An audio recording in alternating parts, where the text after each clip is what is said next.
Very much. I'm very good. I'm very happy to finally arrive after the procedures and the protocols, and I'm excited and motivated. Of course, to meet my colleagues first, and those that will be part of this team together. And it's an exciting time for myself individually, but most importantly, I think for the club as well. It's an important move forward for all of us, and I think it's going to be a positive time. So, how long are you? Hopefully very long. That'll be a positive. That'll be a positive sign, of course. But the time right now isn't the most important to me. Like I said, it's first and foremost, it's a pleasure to be here in Zimbabwe because I've heard very good things about it. It was the first thing I said when I arrived here. I've had colleagues of mine and friends of mine who have been here before that have said it's a beautiful country with nice people.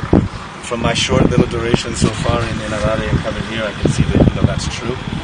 So for me, it's going to be step by step. It's something where we've got a long-term plan in place.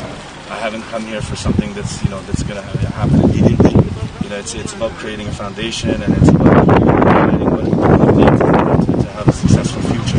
And that's going to be the most important thing. There'll be highs and lows. It may take a little bit longer and shorter at certain periods, but the most important thing is that we're going to work together, and we've got the objectives lined out.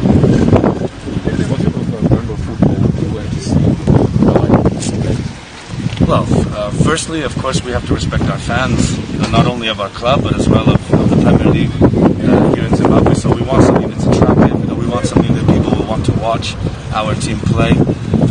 But of course, we have to be organized. We have to have that game intelligence, and that is something that we will look to implement into the players. But first and foremost, we want them to respect our fans. We want to make the club proud, and we want it to be something where just everyone in general here in this country will want to watch us play.